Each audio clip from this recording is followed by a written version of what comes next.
আল্লাহ রাব্বুল আলামিন কোরআনুল কারীমের 25 নম্বর সূরা আল ফুরকানের ভিতরে ডাকতে বলছেন, ওয়া কাযালিকা জাআলনা লিকুল্লি নাবিয়্যিন আদুওয়াম মিনাল মুজরিমিন।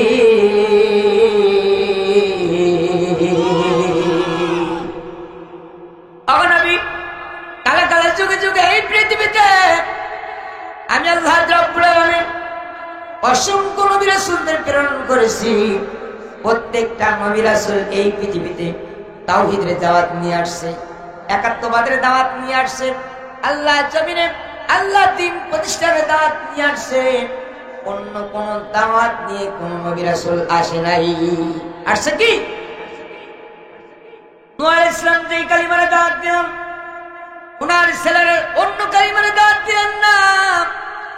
মূসা কালিমুল্লাহ যেই কালিমার দাওয়াত দিলেন, ইব্রাহিম খলিলুল্লাহ অন্য কালিমার দাওয়াত দিলেন না, একই কালিমার দাওয়াত দিলেন। তার কারণ এই একটা দপ্তর থেকে এই কালিমার দাওয়াত এসেছে, সে আপনার আমার রব আল্লাহ সুবহানাহু ওয়া তাআলার দপ্তর। একান্ত আমার জন্য গভীর মনোযোগ দেন। আল্লাহর নবী আখির জামানার পয়গম্বর হাবিব নবী জনাবে মুহাম্মদুর রাসূলুল্লাহ সাল্লাল্লাহু আলাইহি সাল্লাম মক্কা জমিনে কালিমার দাওয়াত দিচ্ছেন। নবী জামার খানে কাবার গিলাফে, খানে কাবার হাতিমে হেলান দিয়ে বসা। এ সময় আল্লাহ নবীর একজন সাহাবা খাব্বাব ইবনে আরাদ দৌড়াইতে দৌড়াইতে নবীজির কাছে আসলেন। এ রাসূলুল্লাহ, ওগো নবীজি, আমরা তোমার খেতে খেতে শেষ হয়ে যাচ্ছি। নবীজিকে ডাক দিয়ে বলেন, আলা তাস্তানসিরু লানা আলা তাদউ লানা ইয়া রাসূলুল্লাহ, ওগো নবীজি, আপনি কি আমাদের জন্য দোয়া করবেন না? আপনি কি আমাদের জন্য মালিকের দরবারে সাহায্য চাইবেন না? আল্লাহ নবী ডাক দিয়ে বলছেন, ও আমার সাহাবারা, ও আমার সাহাবারা, শুনে রাখো, ফাকালা কদ কানা মিন ক্বাবলিকুম, তোমাদের পূর্বে অসংখ্য নবী রাসূল আসছিল। তোমাদের পূর্বে লক্ষাধিক নবী রাসূল এই পৃথিবীতে আসছে।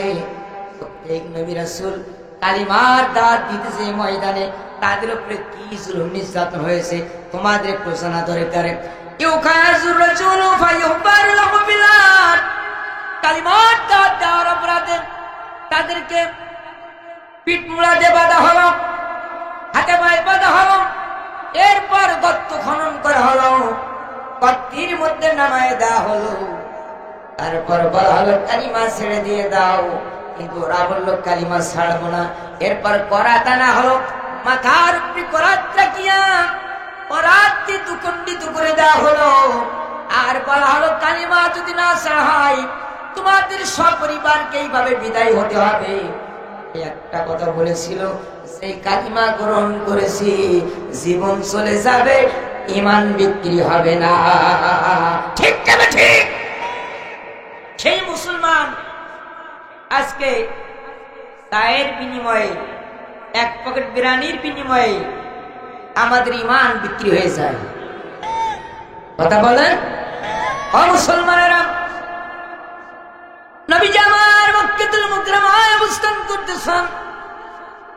আল্লাহ নবী যখন মক্কাতুল মুকাররমায় কালিমার দাওয়াত দিচ্ছেন, এ সময় নবীজি হাবিব নবী আখির জামানার পয়গম্বর জনাবে মুহাম্মদুর রাসূলুল্লাহ সাল্লাল্লাহু আলাইহি সাল্লাম আল্লাহ সুবহানাহু ওয়া তাআলা ডাক দিলেন, নবী চিন্তা করার দরকার নাই। যুগে যুগে কালে কালে যত নবী রাসূল এসেছে, সমাজে তাদেরও কিছু শত্রু ছিল, ছিল কিনা? সমাজে তাদের কিছু শত্রু ছিল। এই সাইডটা কানে শব্দ কম লাগতেছে, এই সাইডটা ঠিক আছে। যত নবী রাসূল পৃথিবীতে আসছেন, প্রত্যেক নবী রাসূলের কিছু শত্রু ছিল, ছিল কিনা? কিয়ামত পর্যন্ত থাকবে, কিন্তু কিয়ামত পর্যন্ত নবী থাকবে না, নবীর উত্তরসূরি থাকবে না, নবী রাসূল থাকবে, তাদেরও কিছু শত্রু থাকবে কিনা বলেন? কথা বলেন। তাদেরও কিছু শত্রু থাকবে। এখন যদি বলি আলেম ওলামার শত্রু, নবীদের শত্রু, বর্তমান বাংলাদেশের সরকারি দলের লোক, আমি এখান থেকে বাড়ি যেতে পারবো? যার সুযোগ হলে না, ওরা কমে ছাড়বে না। যদি বলি বিরোধী দল যারা করে এরাই আলেম ওলামার শত্রু, ওরা কি কমে ছাড়বে নাকি?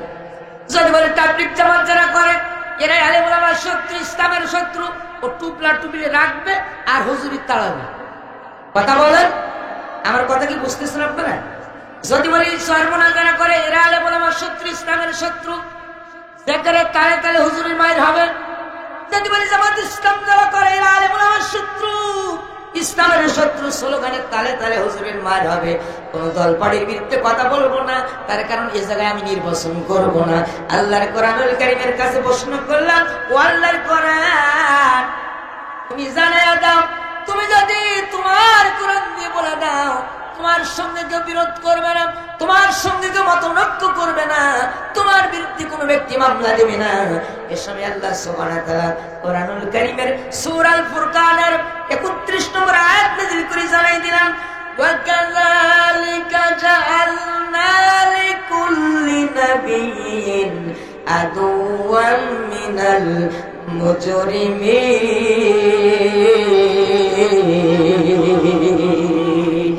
ইমানের পথ কাটাই ভরা ফুল বিছানো নয়, ইমানের পথ কাটাই ভরা ফুল বিছানো নয়। এ পথে তাই বদর হুদ বালাকোট প্রাণ তোর পাড়ি দিতে হয়, ইমানের পথ কাটাই ভরা ফুল বিছানো নয়। ঠিক না বেঠি? ইমানের অগ্নি পরীক্ষা চলেছে,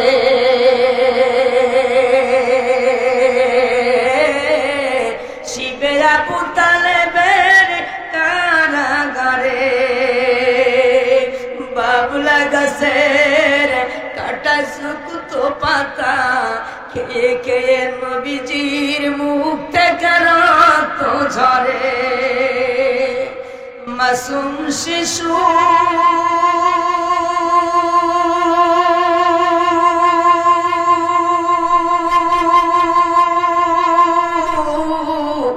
মাসুম শিশু দুধ না পেয়ে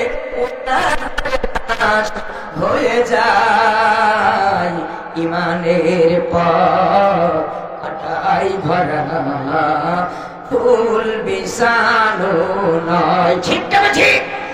সেই কাটাযুক্ত পথকে উৎরে দিয়ে যদি মুসলমানরা আবার দীপ্ত শপথ নিয়ে গোটা পৃথিবীর রন্ধে কালিমার দাওয়াত দিতে পারে, গোটা পৃথিবীর মানবতা বঞ্চিত মুসলমানদের পাশে দাঁড়াইতে পারে, তোমারও গোটা পৃথিবীর নেতৃত্ব দেবে মুসলমান, ইহুদি নাস্তিকবাদীরা মুসলমানদের কাছে দাঁড়াইতে পারবে না। ঠিক না বেঠে? একান্ত আপন জন্য আমার গভীর মনোযোগ দেন। আল্লাহ রাব্বুল আলামিন কোরআনুল কারীমের মধ্যে ডাক দিয়ে বলছেন, ওগো নবী আমি আল্লাহ কোরআন দিয়ে জানিয়ে দিলাম কারা নবীদের শত্রু। ওয়া কাযালিকা জাআলনা লিকুল্লি নাবিয়্যিন আদুওয়াম মিনাল মুজরিমিন। নবীদের শত্রু হলো তারা যারা মুজরিম, অর্থাৎ অত্যাচারী, পাপাচারী, অপরাধী, স্বৈরাচার। একই শব্দের অনেক অসংখ্য ব্যাখ্যা। অপরাধী ব্যক্তি, সমাজের অপরাধকারী ব্যক্তি, জুলুমকারী ব্যক্তি, অত্যাচারী ব্যক্তি, স্বৈরাচার ব্যক্তি, এই জাতীয় লোক যারা, এরাই নবী রাসূলের শত্রু, এরাই আলেম ওলামার শত্রু। কথা কার?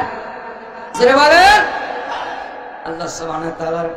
আল্লাহ রাব্বুল আলামিন বলেছেন, আমার নবীজি চিন্তা করার দরকার নাই, তোমার নায়েব রাসূলদের বিরুদ্ধে যারা অবস্থান করবে আমি আল্লাহ কোরআন দিয়ে জানাই দিলাম, কোরআনুল কারীম দিয়ে আল্লাহ সুবহানাহু ওয়া তাআলা জানাই দিলাম, কিয়ামতের ময়দানে আমি আল্লাহ অবশ্যই তাদের ধরে ফেলবো। ইন্নামাস সাবিলু আলাল্লাযিনা ইয়াযলিমুনান নাস ওয়া ইয়াবগুনা ফিল আরদি বিগাইরিল হক উলাইকা লাহুম আযাবুন আলীম।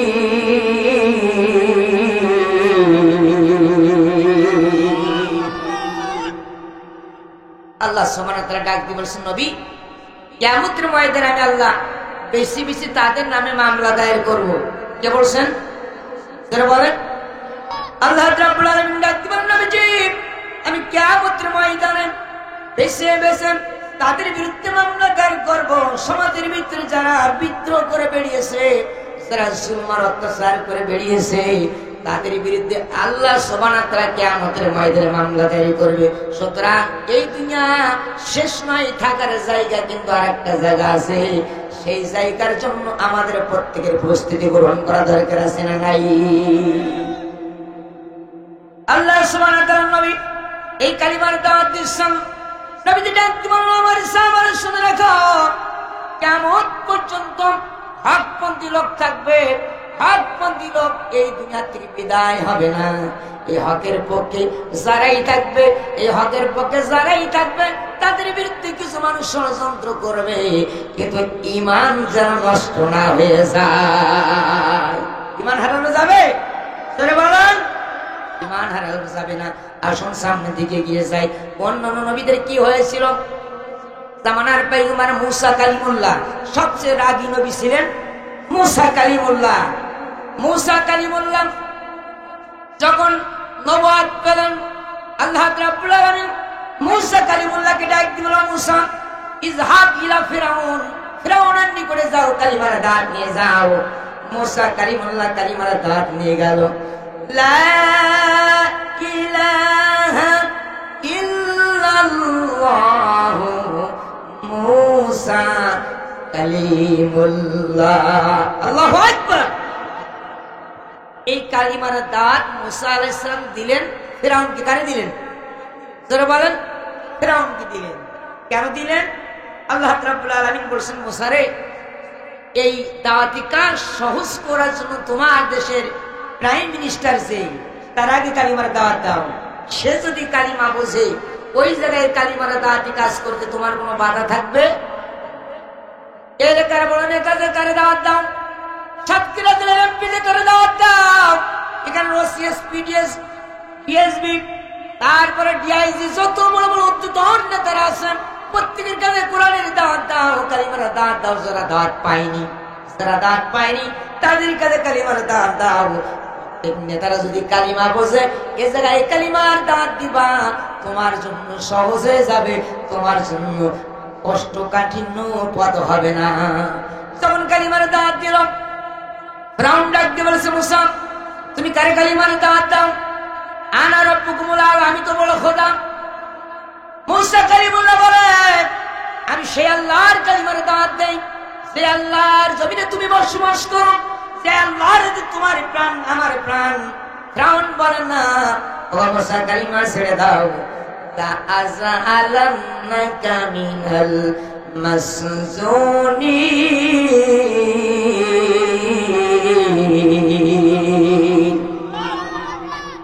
যদি কালিমা না ছেড়ে দাও, আমি তোমারে কারারুদ্ধ করব, গ্রেফতার করব। কে বলছে? তোরা বলেন ফিরাউন। তাহলে গোটা পৃথিবীতে কারাগারের ভয় যারা দেখায়, কারাগারের ভয় যারা দেখায়, গ্রেফতারের ভয় যারা দেখায়, এরাও ফিরাউনের উত্তরসূরি। কথা কয় না? ফিরাউন যখন এই কথা বলছে, মুসা আলাইহিস সালাম ডাক দিয়ে বলেন, মুসা কালিমুল্লাহ ডাক দিয়ে, ফিরাউন কারে তুমি কারাগারের ভয় দেখাও? ইন্নী রাসূলুম মির রাব্বিল আলামিন, আমি আল্লাহর পক্ষ থেকে প্রেরিত একজন পয়গম্বর, আমার তুমি কারাগারের ভয় দেখাও।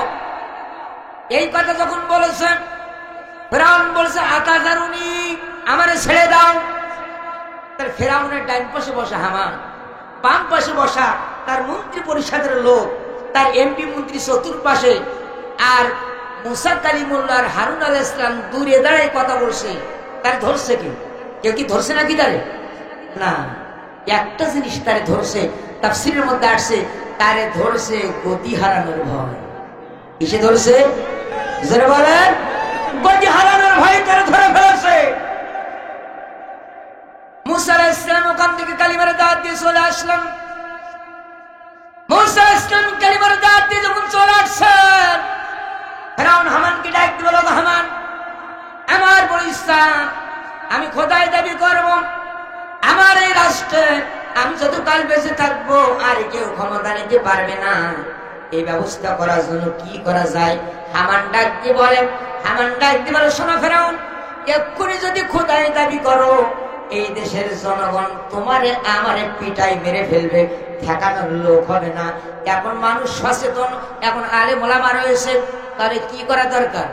হামান বলছে একটা মাত্র পথ আছে, সেটা হলো আমার বুদ্ধি যদি তুমি নাও আমি 4 দফায় কাজ করব। কয় দফা? যারা বলেন। তাহলে হামান এবং ফিরাউনের ক্ষমতা ছিল 66 বছর। কত বছর? 66 বছর ক্ষমতায় আসার পরে 4 দফায় রাষ্ট্র পরিচালনা করেছে। প্রাথমিক পর্যায়ে প্রথম দফা ছিল 1 থেকে 10 বছর পর্যন্ত, 1 থেকে 10 বছর পর্যন্ত ইসলামী কোনো আলোচনা কিতাবের মধ্যে থাকবে না, কিতাব থাকবে ইসলামী কোনো জ্ঞানগর্ভ তার মধ্যে থাকবে না, ইসলাম উঠাই দিতে হবে, তারপরে কিতাবি জ্ঞান উঠাই দিতে হবে। এইটা যদি করা যায়, মানুষ যদি গোমরাহ হয়, কিতাবের জ্ঞান যদি না থাকে, তাহলে মানুষ আস্তে আস্তে গোমরাহ হয়ে গেলে অন্ধকারের দিকে যখন যাবে তখন আমাদের আনুগত্য করবে। 1 থেকে 10 বছর চলতে থাকলো বই সংস্করণ, কিতাব সংস্করণ, পাঠ্যপুস্তক সংস্করণ। এই পাঠ্যপুস্তকের মধ্যে নাস্তিকবাদী ঢোকাই দিল মিস্টার হামানের বুদ্ধিতে। কে ঢোকালো? ফেরাউন। কে ঢোকাইছে বলেন? ফেরাউন। আমরা এখন কিন্তু বাংলাদেশে নেই, আমরা এখন মিশরে ফেরাউনের রাজের আলোচনা করছি। কথা বলেন। এই ফেরাউন 10টা বছর পার হয়ে গেল, মানুষ গোমরাহের দিকে চলে গেল। হামানকে ডাক দিয়ে বলছে শোনো হামান বন্ধু, হামান 10টা বছর না, এখনো সময় আসে না।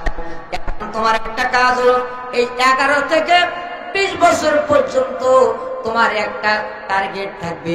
দেশের ভিতরে যত আলেম রয়েছে, কিতাবি আলেম যারা, এই কিতাবি আলেমদের বিরুদ্ধে বিভিন্ন তোকমা লাগায়া মামলা দিয়ে কারারুদ্ধ করো। এই মিস্টার হামানের বুদ্ধি। কার বুদ্ধি?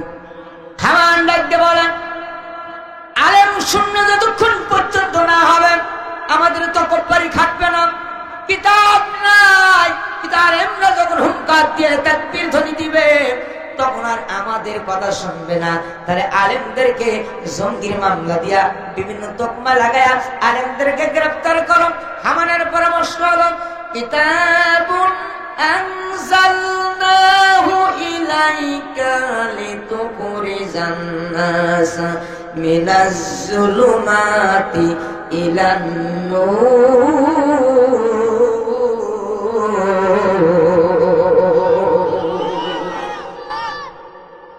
কিতাবী যত আলেম আছে সব আলেমদেরকে যদি তুমি ধ্বংস করতে পারো, তোমার বিরুদ্ধে আর কেউ হুঙ্কার দেবে না, ইমানি বলে বলিয়ানের ময়দানে হুঙ্কার দেবে না। এই আলেমদেরকে ধরো, তার রুদ্ধ করো, বিস্ফুস করো, তাদেরকে বিদায় করে দাও। যে তাদের বিদায় করে যায়, শোনো ফেরাউন, তোমার ক্ষমতা থেকে নড়ানোর ক্ষমতা কারণ নাই। কথা বলে ঠিক না বেটি? ওই যে দেখো বিদায় নিয়েছে আমার কোরআনের পাখি, আল কোরআনের বুলবুলিটা, আল কোরআনের বুলবুলিটা দিয়ে গেছে ফাঁকি। ওই যে দেখো বিদায় নিয়েছে আমার কলিজার পাখি, এই জামানার প্রিয় রাহবার, এই জামানার প্রিয় রাহবার আল কোরআনের পাখি। ওই যে দেখো বিদায় নিয়েছে আমার কোরআনের পাখি। কথা বলে ঠিক তবে ঠিক। ফেরাউন চাইছিল তার ক্ষমতাকে টিকাই রাখার জন্য আলেম ওলামা বিদায় করে দেবে, ফেরাউন টিকে থাকতে। একজন বলতে পারে নাই। আসলে কি ফেরাউন এখনো আছে বেশি? না, ফেরাউন টিকে থাকতে পারে নাই। এখন তখন জন্য আমার ফেরাউন তুষিরা গোটা পৃথিবীর কোথাও টিকে থাকতে পারবে না। 10টা বছর আলেম নিধন চলল। 10টা বছর পরে আলেম নিধন যখন হয়ে গেল, নমরুদ ডাক দিয়ে বলেন, এ সময় হামান ডাক দিয়ে বলেন শোনো ফেরাউন, আমাদের দ্বিতীয় দফা শেষ, এবার আসছি তৃতীয় দফায়। 21 থেকে 30 বছর। কত বছর? 21 থেকে 30 বছর আমরা তৃতীয় দফায়। এখন আমাদের একটা মাত্র টার্গেট হলো পর্দা উঠাই দিতে হবে। নারী পুরুষ সকলে এক জায়গায় একই সঙ্গে ডিউটি করবে, রাতে ডিউটি করবে, দিনে ডিউটি করবে। ঈমান ধ্বংস হয়ে যাবে, জেনা ব্যভিচার বৃদ্ধি হয়ে যাবে। যখন জেনা ব্যভিচার বৃদ্ধি হয়ে যাবে, ঈমান ধ্বংস হয়ে যাবে, যুবকদের ভিতরে তাকওয়া থাকবে না। এই সময় ওয়াজ করলেও কাজে লাগবে। একটা দৃষ্টান্ত দিলে বুঝতে পারবেন। এখন এই টেবিলের পর একটা বলো মাছের মাথা। আমার আলাউদ্দিন ভাই আজকে আলেমুল আমাদের মেহমানদারির জন্য একটা 10 কেজি ওজনের মাছ নিয়ে আসছে। এখন ওই মাছের মাথা এই টেবিলে রেখে আমার তালেব ভাই ওয়াজ করতেছে, পাশে এক বড় বেড়াল বসা, বেড়ালের মাথায় হাত বোলাচ্ছে। শোনো বেড়াল, তুমি খুব ভদ্র, আমার বাড়িতে থাকো এই 10টা বছর, এই মাছের মাথা রেখে যাচ্ছি, আমি শুধু মসজিদে যাব, নামাজ পড়াই চলে আসবো, মাছের মাথায় টার্গেট করা যাবে না। যতই ওয়াজ করুন না কেন, বিড়াল মনে মনে বলতেছে, তাহলে ভাই আপনি যতই ওয়াজ করেন না কেন, শরীর দেখেন কোন কায়দে উদ্বোধন করে লাগবে। কথা বলেন, কথা বলেন আমার বাপজানেরা। এই বিড়ালের কাছে যতই আপনি ওয়াজ করেন না কেন, ওয়াজ কাজে লাগবে না। নারী তার সব অধিকার পাবে, চাকরি করবে, বিমান চালাবে, সব জায়গায় যাবে, কিন্তু তাদের পর্দার একটা বিধান দিয়েছে কে? وَقَرْنَا فِي بُيُوتِكُنَّ وَلَا تَبَرَّجْنَ تَبَرُّجَ الْجَاهِلِيَّةِ الْأُولَى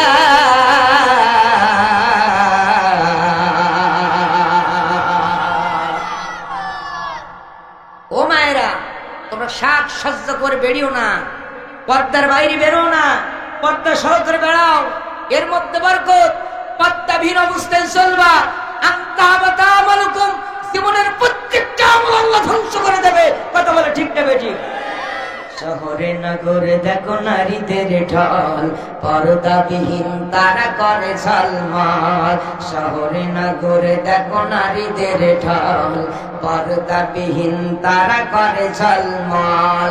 অন্যকে তারা আশেকে বানায়, দেশটা আজি ধ্বংস নারীরই বেপদায়। চারিদিকে শুনি শুধু হায় হায় হায়। যদি ইসলামী সমাজ ব্যবস্থা থাকতো, ইসলামী সমাজ ব্যবস্থা যদি থাকতো, বিপদ অবস্থায় চলার কারণে 2 মাস করে জেল দেওয়ার ব্যবস্থা যদি থাকতো, তাহলে আর নারীদেরকে এই বিপদায় চলাচল করতে দেখা যেত না, গাড়ির ভিতরে গণধর্ষণ হতে দেখা যেত না, রাতের বেলায় স্বামীকে বেঁধে রেখে স্ত্রীকে গণধর্ষণের দৃশ্য বাংলার জমিনে দেখা যেত না। কোরআনুল কারীমের বিধান না থাকার কারণে আজকে যেই মা হাত থেকে বের হচ্ছে, তার সতীত্ব নিয়ে ঘরে ফিরে আসতে পারবে, এইটা আমরা বুঝতে পারছি না। কথা বলে ঠিক না বেঠে? সুতরাং কোরআনের সেই যুগ আসার জন্য যদি যুবকদেরকে রক্ত লাগে, রক্ত দিতে প্রস্তুত আছেন মুসলমান? কখনো কি আর সোনালি জামানা, কখনো কি আর সোনালি জামানা, অমরের যুগ ফিরে আসবে। আর কত রক্ত ঝরবে, আর কত রক্ত ঝরবে, আর কত মানুষ মরবে। কেন এত বিধবা হলো যে নারী, কি পাপে মায়ের বুক হলো যে খালি। না জানি কত কাল স্বজন হারানো জন নির্বাত জবানে কাঁদবে।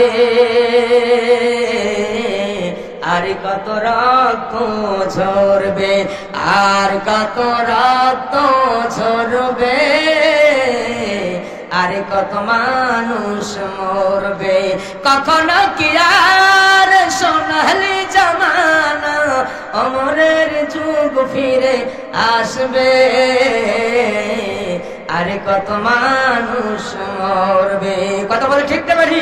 কারিমা জিকির সুবহানাল্লাহ রাসূলুল্লাহ সাল্লাল্লাহু। এখন তো আপন জন্য আমার গভীর মনোযোগ দেন।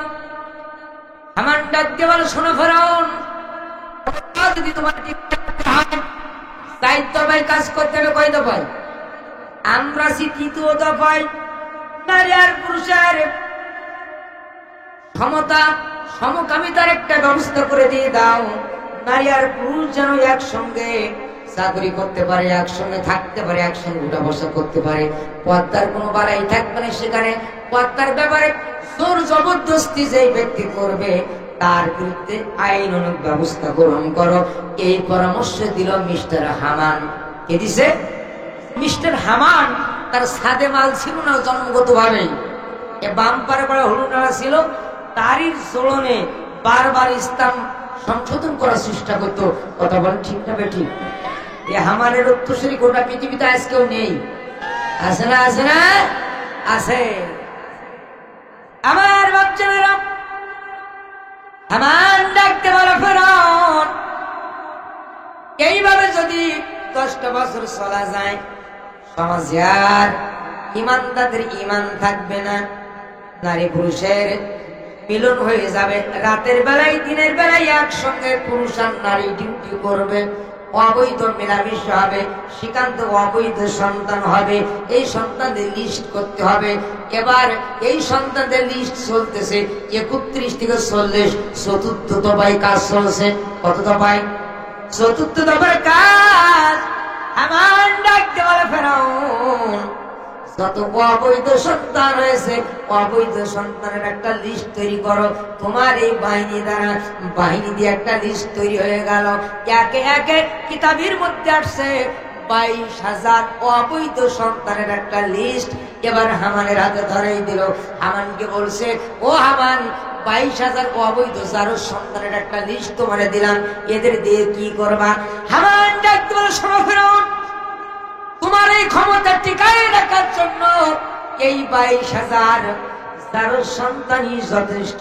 এদের এমন একটা পোস্টে চাকরি দেব, এদের প্রশাসনিক পোস্টে চাকরি দিয়ে দেব।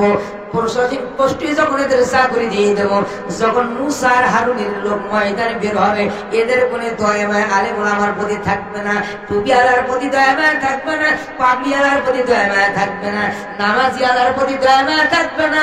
এদের ধরবার খোলাসে দিয়ে দিবে, ধরবার খেল খতম করে দিয়ে দেবে, এক এক করে ধরবে আর বিদায় করে দিয়ে দেবে। এইভাবে যদি চলতে থাকে মুসা কালিমুল্লাহর লোক আর পাওয়া যাবে না। এই মুসা কালিমুল্লাহর লোককে বিদায় করার জন্য 22,000 যারো সন্তানই যথেষ্ট। কথা বলেন ঠিক না বেঠিক? 22,000 যারো সন্তান দিয়ে একাধারে 10 বছর সমাজ বিধান করা আরম্ভ করে দিয়ে দিল। সে চাইল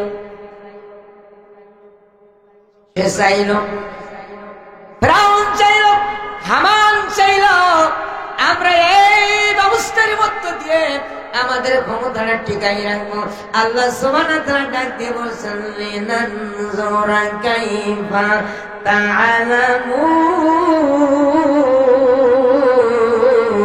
তা'লামুন। সন্ধ্যার আগে যেদিন ডুবে রে বেলা,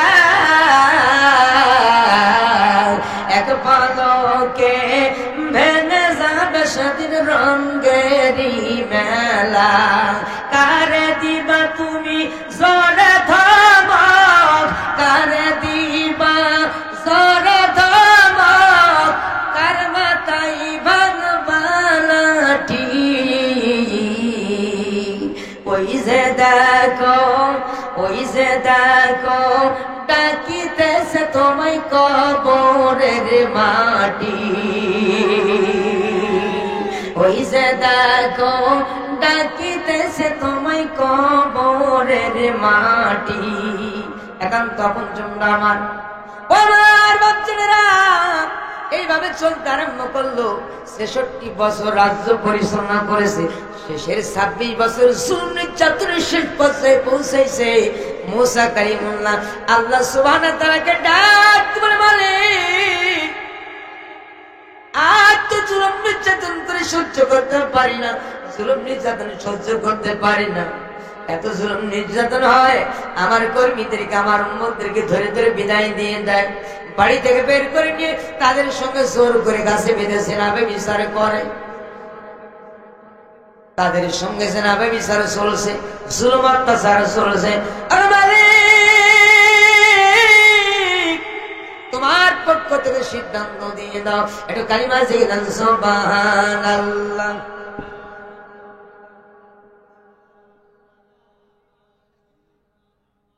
সুবহানাল্লাহ, আলহামদুলিল্লাহ। আমার আম্মা জানেরা মেহেরবানি করে আমি আবদার করব, সামনে অনেক জায়গা ব্যবস্থা হচ্ছে, আপনার একটু মেহেরবানি করে সামনে আগাইবেন। সুবহানাল্লাহ, আলহামদুলিল্লাহ, লা ইলাহা ইল্লাল্লাহ মুহাম্মাদুর রাসূলুল্লাহ সাল্লাল্লাহু। আল্লাহ সুবহানাহু ওয়া তাআলা মুসা কালিমুল্লাহকে ডাক দিবেন, মুসা লিনানজুরা কাইফা তাআলামুন। আমি বান্দার শিয়ার দেই, পাওয়ার দেই, ক্ষমতা দেই, আর বান্দার দিক তাকাই থাকি বান্দার আমল কেমন হয়।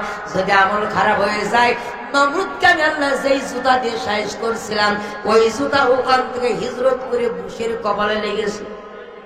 ওখান থেকে ওই জুতা হিজরত করে সুটকি বংশম সুশির কপালে লেগেছে। ওই জুতা ওখান থেকে হিজরত করে সিনিরা উপমন্ত্রীর কপালে লেগেছে। ওই জুতা ওখান থেকে হিজরত করে জেনারেস্টের কপালে চলতেছে। কেমন পর্যন্ত জুতা রিজার্ভ থাকবে। আমার বান্দার সঙ্গে জুলুমের অত্যাচার যারা করবে, জুতা তাদের ছাড় দেবে না।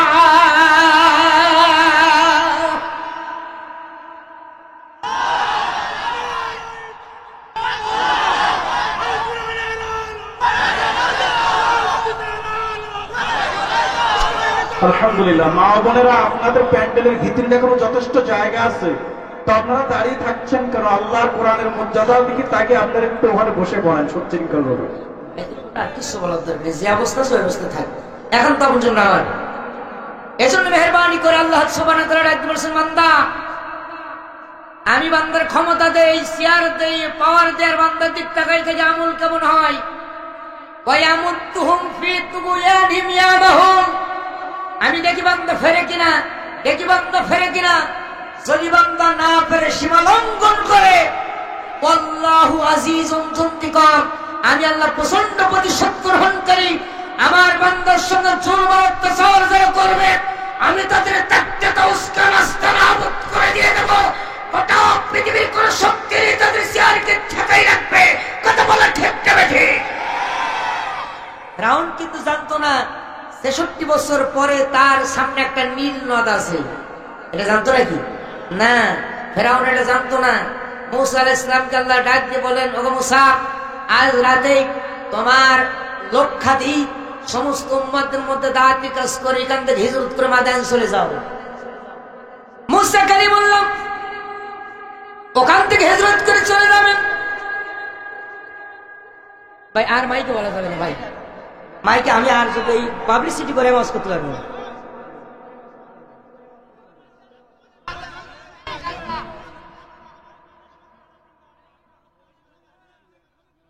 আপনারা আপনাদের সুবিধা দেখতেছেন, কিন্তু আসলে আমি যদি বারবার বলি ওয়াজ কেটে যাবে ভাই।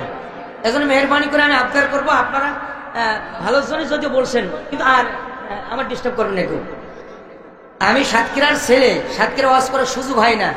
আজকে একটু আসছি আপনাদের ইমানের খোরাক দেওয়ার জন্য। তো যদি আপনাদের সহযোগিতা পাই, কিছু কথা বলবো ইনশা।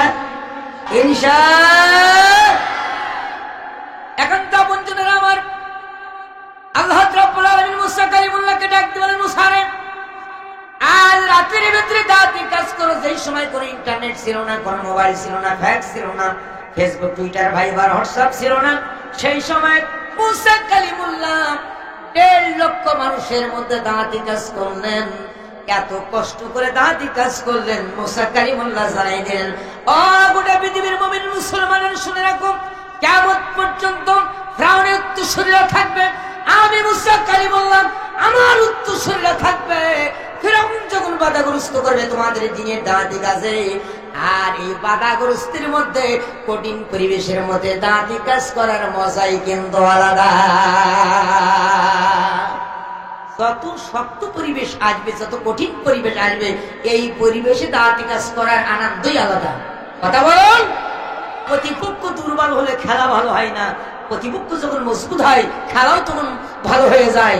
খেলা হবে ইনশাআল্লাহ। এখন তা বঞ্চনের আমার মূসা কালিমুল্লাহ 1.5 লক্ষ লোকের মধ্যে রাতি কাজ করে নীল নদের কিনারে যখন চলে গেছে, এই সংবাদ চলে গেছে মিস্টার ফিরাউনের কাছে, মিস্টার হামানের কাছে।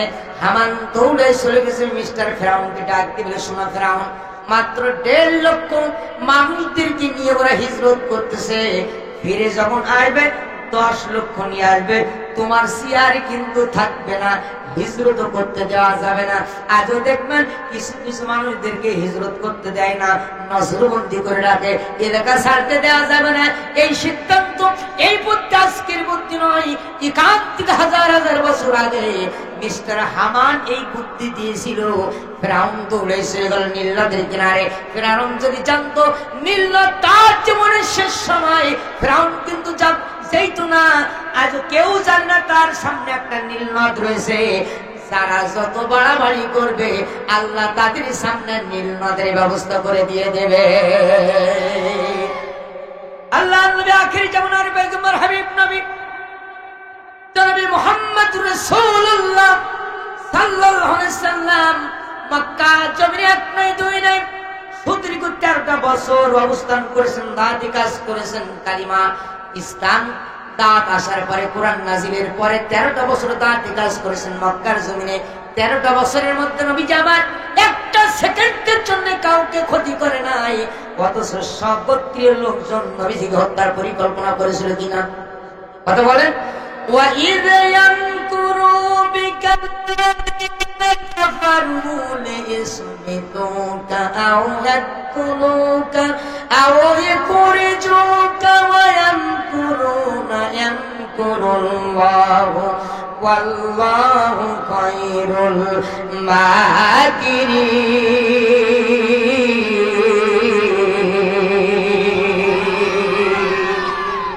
আল্লাহ রাব্বুল আলামিন নবীজিকে ডাক দিয়ে বলেন, নবীজি ওরা আপনাকে কারারুদ্ধ করবে, এরপরে ওই কারাগার হত্যার চেষ্টা করবে, তারপরে যদি তাও না পারে কারাগার থেকে আপনার দেশের নাগরিকত্ব বাতিল করে দিয়ে বিদেশ পাচার করার চেষ্টা করবে। ওখানে নবী যতই ষড়যন্ত্র করুক না কেন সত্যের বিরুদ্ধে ময়দানে টিকে থাকতে পারবে না। এই আলেম ওলামা যদি না থাকে সমাজে গজব চলে আসবে, নবী যেখানে থাকবে না গজব চলে আসবে। নবীর উত্তরসূরি নায়েবে রাসূলদের উপরে যেখানে জুলুম নির্যাতন চলবে সেখানে আল্লাহর রহমত কখনো আসতে পারে না। আলেমদের সব জায়গায় লাগে, অথচ আলেমদের উপরে জুলুম নির্যাতন গোটা পৃথিবীর কিছু কিছু দেশে হচ্ছে কিনা বলেন। অথচ এই আলেমদের দ্বারা তাদের সব কাজ হয়। জন্মের সময়, বিবাহের সময়, মৃত্যুর সময়, করোনার সময় লক্ষ্য করে দেখেন, সেই সময় সন্তান তার পিতাকে ছেড়ে চলে গেছে, কেউ তার লাশের পাশে আসে না। এই আলেমরা তার লাশের পাশে যে তার শেষ কাজগুলো করে দিয়ে আসছে, কাফন দাফনের কাজ করেছে। অথচ সেই আলেমদেরকে দেখলে আমাদের সমাজের কিছু মানুষ আছে নাক ছিটকায়, এই মোল্লারা ছাড়া তোদের দাফন হবে না, এই মোল্লারা ছাড়া তোদের কবর হবে না, এই মোল্লা ছাড়া তোর জানাজা কেউ পড়াবে না, এই মোল্লা ছাড়া তোর জানাজা কেউ পড়াবে না, এই মোল্লারা ছাড়া তোদের দাফন হবে না। কথা বলে সারা জীবন করলে রা তুই যে মোল্লারে ঘৃণা, মৃত্যুর পরে লাগবে কাজে একবার ভাবলি না। সারা জীবন করলি রে তুই যে মোল্লারে ঘৃণা, মরণ কালে লাগবে কাজে একবার ভাবলি না। এই মোল্লা না থাকিলে তোর মারে বিয়ে হইতো না, এই মোল্লারা ছাড়া তোদের কবর হবে না, এই মোল্লারা ছাড়া তোদের দাফন হবে না, এই মোল্লা ছাড়া তোর জানাজা কেউ পড়াবে না, এই মোল্লারা ছাড়া তোদের কবর হবে না। ঠিক ঠিক। আজ যারা আলেম ওলামার বিরুদ্ধে অবস্থান করে এদের জন্ম ঠিক আছে কিনা সন্দেহ লাগে। ওয়া ইন্নাকা লাআলা খুলুকিন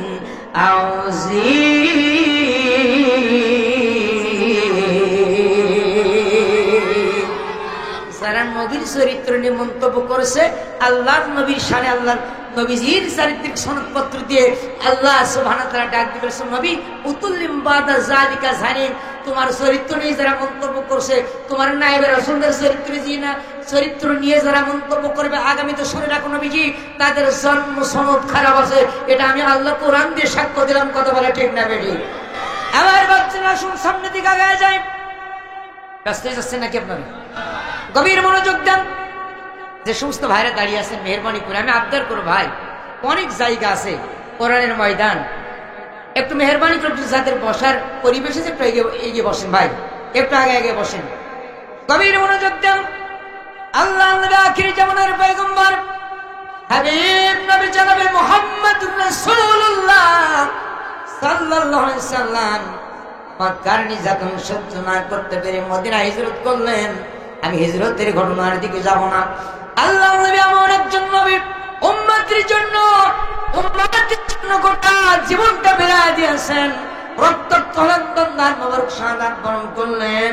নবীজি আমার তার জীবদ্দশায় একাধারে এক নাই দুই নাই 87টা যুদ্ধের নেতৃত্ব দিয়েছেন, আর সশরীরে 27টা যুদ্ধের সেনাপতির দায়িত্ব পালন করেছেন।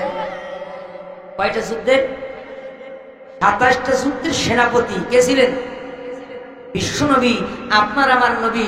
আমরা সেই মুসলমান, আমরা খাওয়ার মিষ্টি খাওয়া সুন্নত, মাথায় পাগড়ি বাঁধা সুন্নত, খাওয়ার পরে প্লেট ধুয়ে খাওয়া সুন্নত, তারপরে অনেক সস্তা সস্তা সুন্নত পালন করি।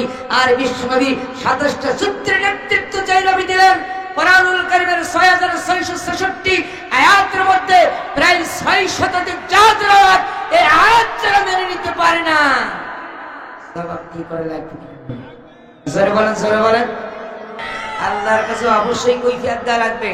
আল্লাহ নবী আখির জামানার পয়গম্বর হাবিব নবী ডাক দিয়ে বলেন, ও আমার বান্দারা, ও আমার উম্মতরা, ও আমার সাহাবারা, আমি নবীজি এক নাই দুই নাই 27টা যুদ্ধের নেতৃত্ব দিয়েছি।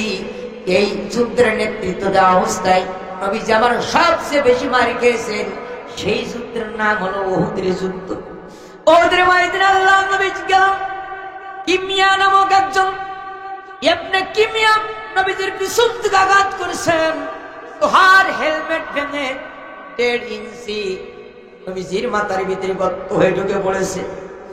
নবীজি আমার বেহুশ হয়ে পড়ে যাচ্ছেন। এ সময় আল্লাহ নবীর সম্মুখ থেকে ওরা তীর নিক্ষেপ করেছেন। এই তীর নিক্ষেপ হওয়ার পরে নবীজির 2টা দান মোবারক শাহাদাত বরণ করেছে। নবীজি আমার উহুদের জমিনে লুটাই পড়েছে। সংবাদ চলে গেছে নবীজি আর ময়দানে নাই। আল্লাহ নবীর সাহাবারা বলাবলি করতেছেন, যেই ময়দানে আল্লাহ নবী আর নাই, নবীজি যেই ময়দানে বেঁচে নাই, এই ময়দানে যুদ্ধ করে লাভ নেই, চলো আমরা বাড়ির দিকে চলে যাই। মানুষ এই বানান করে, ও পদ্মাশীলা মা, মেহেরবানি করে হৃদয়ের কান্দে শুনবেন মা। মুসাইবা নাম করে একজন মহিষ নারী দৌড়াইতে দৌড়াইতে যায়। আল্লাহ নবীর সাহাবারা, তোমরা কি যেন বলা বলি করতেছো? সবার সুপা জর্দারে পানি পড়তেছে।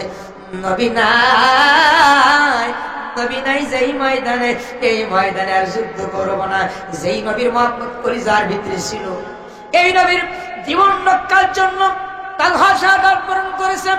আমার আপনি জামু বিশ্বনবীর সামনে ছটফট করতে করতে বিদায় হয়। নবীজিকে জানাই দিলাম, নবীজি 2টা পা আমার নাই, কিন্তু আমি শতাধিক তীর খেয়েছি, যেই তীরগুলো আপনার দিকে লক্ষ্য করে মেরেছি। তালহা ডাক দিল, নবীজি আমি 80 থেকে 90টা তীর আমার বক্ষপিঞ্জরে আমি সহ্য করেছি, আমি বিদায় হয়ে যাচ্ছি। আমার নবীজি কিয়ামত পর্যন্ত আপনার যত গুনাহগার উম্মত তাদেরকে আপনি বলে দেবেন, আপনার গুনাহগার উম্মতদের বলে দেবেন, আপনার সাহাবারা আমর ইবনে জামু তালহা তার জীবনের শেষ বিন্দু দিয়ে তারা নবীজিকে ভালোবেসেছে, নবীজির মহব্বত তারা কমতে দেয় না।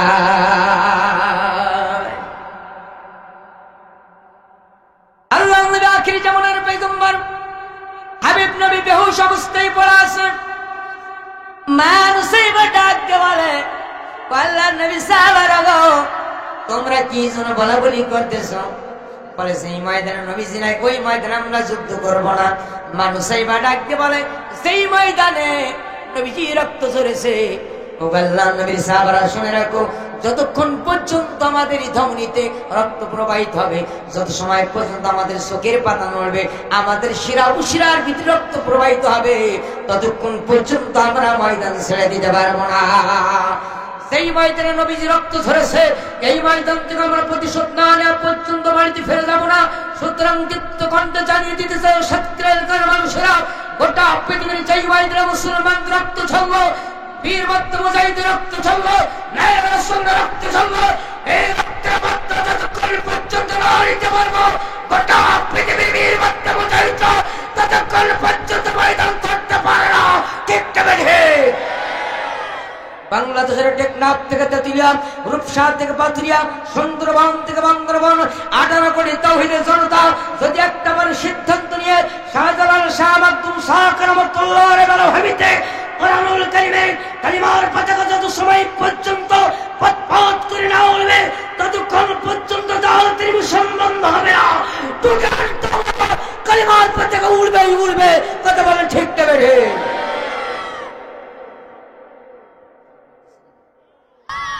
সামনে লোক বলতেছে না, পেছনে লোক কিছু বলতেছে না। আসলে কি ওয়াজ বন্ধ করে দেবো নাকি? যে কয়েকজন আছে সিংহ, আল্লাহু আকবার বলেন। ইসলাম বিজয়ের জন্য লক্ষ লক্ষ লোক প্রয়োজন হয় না। ইসলাম বিজয়ের জন্য বদরি সাহাবা 313 জন বীর মধ্যে মুজাহিদদের মতো আবার যদি জাগ্রত হয়ে ঘুমন্ত সিংহর ঘুম যদি একবার ভেঙে যায়, এমন কোন শক্তি পৃথিবীর ভিতরে আজ পর্যন্ত জন্মগ্রহণ করে নাই। ঘুমন্ত সিংহের এই ঘুম থেকে যাওয়ার পরে তাদের গতিরোধ করবে। সুতরাং গোটা পৃথিবীতে মুসলমানদের ঘুম ভেঙে গেছে। আগামীর পৃথিবী মুসলমানদের পৃথিবী, আগামীর পৃথিবী দাঁড়িয়ালাদের পৃথিবী, আগামীর পৃথিবী পঞ্চায়েতের পৃথিবী। কোন রাম আর বাম মুসলমানদের আন্দোলন ঠেকাইতে পারবে না। ঠিক ঠিক আমরা দেখেছি আইয়ুব খানের শাসন, আমরা দেখেছি আইয়ুব খানের শাসন, বঙ্গবন্ধুর ভাষণ, জিয়ার কাটাখাল, ঈশ্বরের নারায়ণতল, ফখরুদ্দিন বাইরুদ্দিন সব কঠিন দেখা শেষ। আগামী বাংলাদেশ যাবে তারিখ বিপ্লবের বাংলাদেশ, চপ্পলতের বাংলাদেশ, নামাজ চালাতের বাংলাদেশ। কথা বলা ঠিক ঠিক।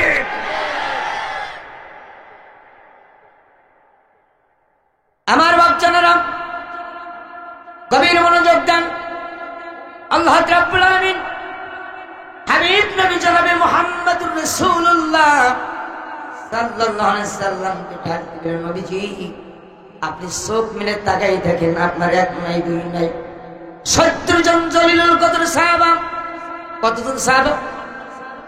70 জন জলিলুল কদর সাহাবা এই ময়দানে শাহাদাত বরণ করেছে। মহিলারও শাহাদাত বরণ করেছে। নুসাইবা ডাক দিয়ে বলেন, ও আল্লাহর নবীর সাহাবারা, এই ময়দান থেকে যারা পালান করে চলে যাবে, আমরা মহিলারা আমাদের পক্ষ থেকে ঘোষণা দিলাম, সেই সমস্ত পুরুষরা কখনো আমাদের স্বামী হতে পারে না। আমরা যে ময়দানে লড়াই করতেছি, এই ময়দান থেকে পালন করবে যারা, এরকম কাক পুরুষমার্কা মুসলমান, এরকম স্বামীদেরকে আমরা ঘরে ঢুকতে দেবো না। আল্লাহু আকবার বলেন। নুসাইবার নেতৃত্বে একটা টিম চলে গেল লড়াই করতে করতে। নুসাইবা ওই ময়দানে শাহাদাত বরণ করতেছে। এই সময় নবীজিকে ডাক দিয়ে বলেন, এখন নবীজি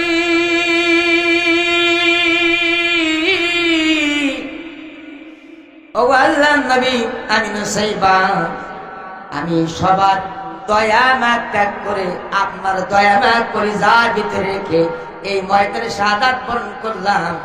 আপনার উম্মতের জানাই দেবেন, দ্বীনের জন্য, নবীজির মহব্বতের জন্য মহিলারও শাহাদাত বরণ করতে পারে।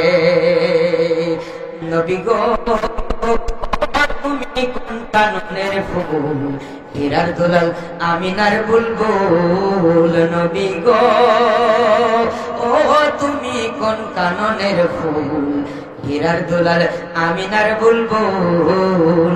ও প্রাণের নবী গো, স্বপ্ন বীরি নবী তুমি, তুমি আলামিন।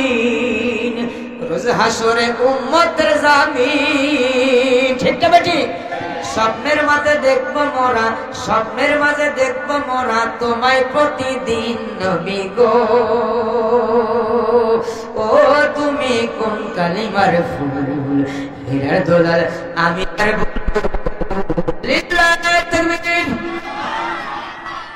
আল্লাহ নবী আখিরি জামানার পয়গম্বর হাবিব নবী জনাবে মুহাম্মদুর রাসূলুল্লাহ সাল্লাল্লাহু আলাইহি সাল্লাম এবার যখন হুঁশ ফিরলেন, সাহাবাদের ডাক বলে, সাহাবারা সুহাদায়ে উহুদের লাশগুলো নিয়ে আসো। সব লাশগুলো আনা হলো। নবীজির চাচা, নবীজির আপন চাচা হযরত আমির হামজার লাশ খুঁজে পাওয়া যাচ্ছে না। আল্লাহ নবীর সাহাবারা ডাক দিলেন, নবীজি আপনার চাচার লাশটা টুকরা টুকরা করা হয়েছে। সেই আমির হামজা নবীজিকে এত মহব্বত করেছে, সমস্ত গায়ে চুমা দিয়েছে, নবীজির জন্য আবু জাহলের মাথা ফাটাই দিয়েছে। এই আমির হামজা উহুদের ময়দানে শহীদ হয়েছে। হিন্দ আর ওয়াসি মিলে নবীজির চাচারা বক্ষ পিঞ্জর ফেড়ে দিল আর কলিজাগুলো বের করেছে। নবীজি এই কথাগুলো যখন শুনতেছেন, ও বাংলার মুসলমানেরা, জান্নাত কিন্তু এত সোজা ব্যাপার নয়। নবীজির দুই চোখ দিয়ে অজরতের পানি পড়ে। একজন সাহাবা ডাকতে বলে, নবীজি ৭২টা টুকরো পেয়েছি, আপনার চাচারা ৭২টা টুকরো। নবীজি অজরতরে কান্দে আর ডাক দিয়ে বলে, ও আমার সাহাবারা শুনে রাখো, আল্লাহ দ্বীন প্রতিষ্ঠার জন্য মৃত্যুবরণ করে না, এরা জীবিত থাকে, কিন্তু তোমরা বুঝতে পারো না। ওয়ালা তাহসাবান্নাল্লাযীনা কুতিলু ফী সাবিলিল্লাহি আমওয়াতা বাল আহইয়াউন ইনদা রাব্বিহিম ইরযাকুন।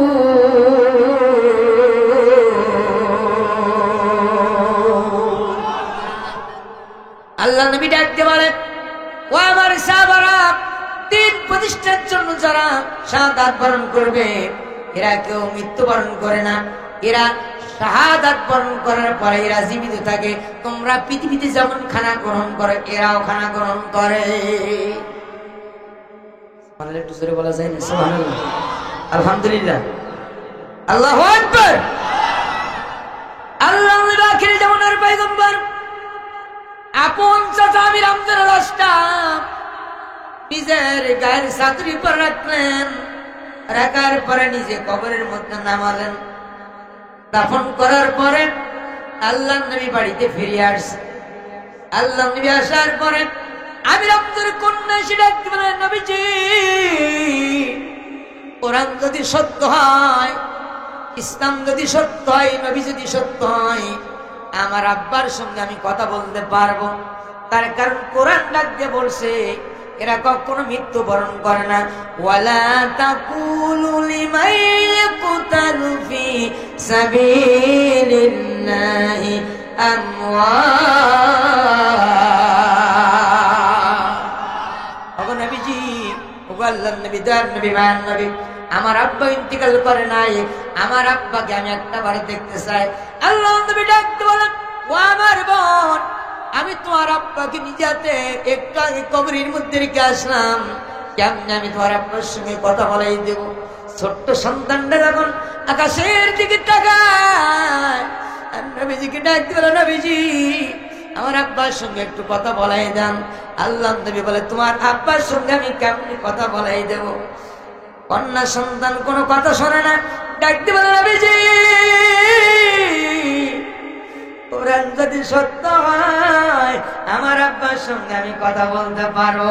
একবার জোরে জোরে বলুন সুবহানাল্লাহ। কালিমা শিখিতে সামনে দিকে আগাইছেন, সুবহানাল্লাহ। অনেক ভাই দাঁড়িয়েছেন, একটু আগাইছেন, সুবহানাল্লাহ, আলহামদুলিল্লাহ, লা ইলাহা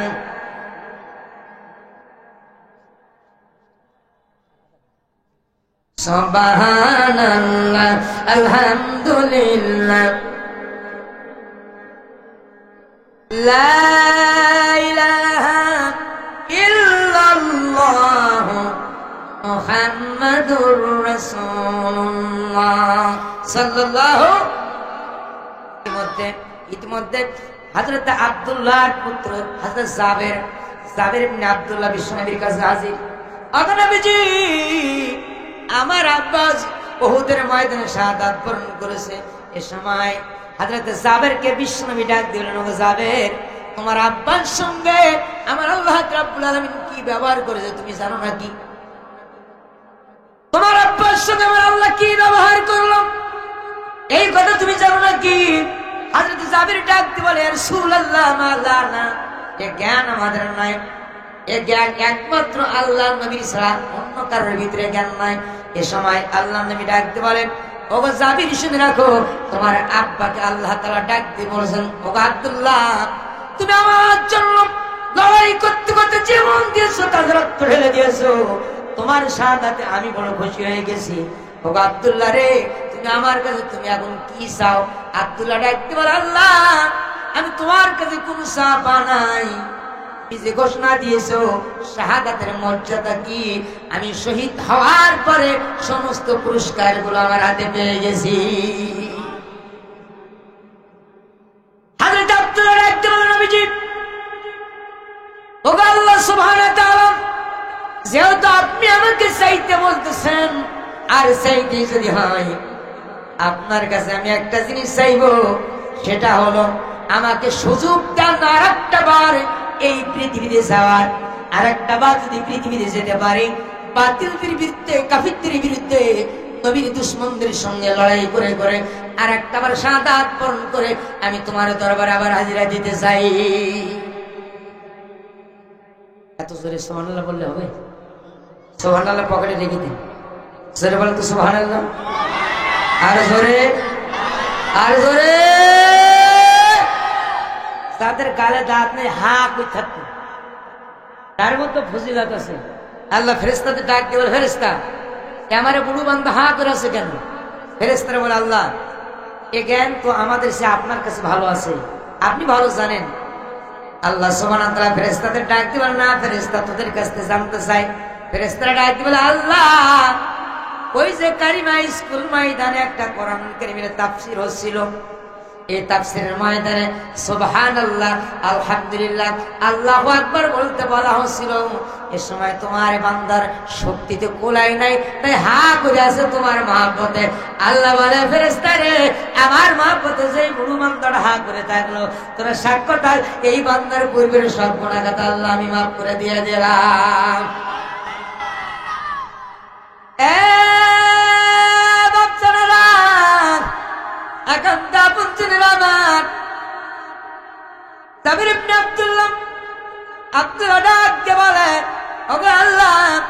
আরেকটা বার পৃথিবীতে যাওয়ার সুযোগ করে দেন। আল্লাহ রাব্বুল আলামিন ডাক দিলেন, আব্দুল্লাহ রে, পৃথিবীতে যাওয়ার আর কোনো সুযোগ নাই, যদি সুযোগ থাকতো আমি তোমাদের পাঠানোর ব্যবস্থা করতাম। আব্দুল্লাহ ডাক দিবেন, আল্লাহ, যদি সুযোগ নাই থাকে, তোমার কাছে একটা মাত্র ফরিয়াদ, একটাই মাত্র ফরিয়াদ, আমাদের কথাগুলো বিশ্বনবীর মাধ্যম দিয়া আপনার এই বান্দাদের মধ্যে পৌঁছে দিতে হবে, নবীজির গুনাহগার উম্মতের মাধ্যমে পৌঁছে দিতে হবে, তারা যেন এই সম্পদগুলো পায়। শাহাদাতের মর্যাদা কি আর শাহাদাতের কষ্ট কি? আমরা যখন শাহাদাত বরণ করলাম, একটা পিঁপড়া কামড়ালে যতটুকু কষ্ট, এর চেয়ে বেশি কষ্ট আমাদের হয় নাই। ও আল্লাহ, এইটা নবীজির কাছে পৌঁছে দিবেন। শহীদের মর্যাদা কতটুকু আল্লাহ সুবহানাহু ওয়া তাআলা ডাকতে বলে, ও আব্দুল্লাহ রে, তোমাদের কথাগুলো আমি পৌঁছে দেওয়ার ব্যবস্থা করব। এবার আব্দুল্লাহ, এবার বিশ্বনবীর চাচা আমির হামজার কন্যা নবীজির দিকে তাকিয়ে আছে আর আসমানের দিকে তাকায়। ওগো আল্লাহ, আমি কি আমার আব্বার সঙ্গে কথা বলতে পারবো না? ওপরে দিকে তাকাইয়া কন্যা সন্তানটা কিছুক্ষণ পরে আব্বা আব্বা করে ডাকতে, আব্বা, ও আব্বা যান। এইভাবে যখন আকাশের দিকে তাকায় আর হাত ইশারা করে আব্বাকে যেন স্বাগত জানায়, এই দৃশ্য যখন নবীজি দেখছে, নবীজি ডাক দিয়ে বলে, ও আমার বোন, তুমি কারে স্বাগত জানাও? ডাক দিয়ে বলে, ও আমার চাচা, ও নবীজি, আপনি আসমানের দিকে তাকায় দেখেন, একটা পাখিদের ছাদ যাচ্ছে, ওই পাখিদের মধ্য থেকে আমার আব্বা ওখান থেকে আমার ওয়েলকাম জানিয়েছে, স্বাগতম জানিয়েছে। ডাক দিয়ে বলে, ও আমার কন্যা, ও আমার কলিজার টুকরা, হৃদয়ের স্পন্দন, আমি কান থেকে তোমার জানাই দিলাম, আমি তোমার আব্বা জান্নাতি পাখিদের কাতারে, তাদের সঙ্গে আমি ভ্রমণ করতেছি। আমার কোনো কষ্ট নাই, তোমার কোনো ভয় নাই। ওয়ালা খাউফুন আলাইহিম ওয়ালা হুম ইয়াহজানুন, কোনো ভয়ও নেই, কোনো চিন্তাও নেই। আর শাহাদাতের মৃত্যু, পিঁপড়ার যন্ত্রণা, পিঁপড়াই কামড়ালি যতটুকু কষ্ট হয়, এর চেয়ে বেশি কষ্ট নাই। আর জান্নাতের নাজ নিয়ামতে আমার আল্লাহ আমারে ভরপুর করে দিয়েছে। আমার বাচ্চারা, আমার আম্মা জানেরা, আল্লাহ নবী এবার ডাক দিয়ে বলছেন, শোনো আমার বোন, তুমি যেটা দেখছিলা ওটা আকাশ নয়, ওটা পাখিদের কোনো মিছিল না। আল্লাহু আকবার বলেন। ওটা পাখিদের কোনো মিছিল না, ওটা আকাশও না।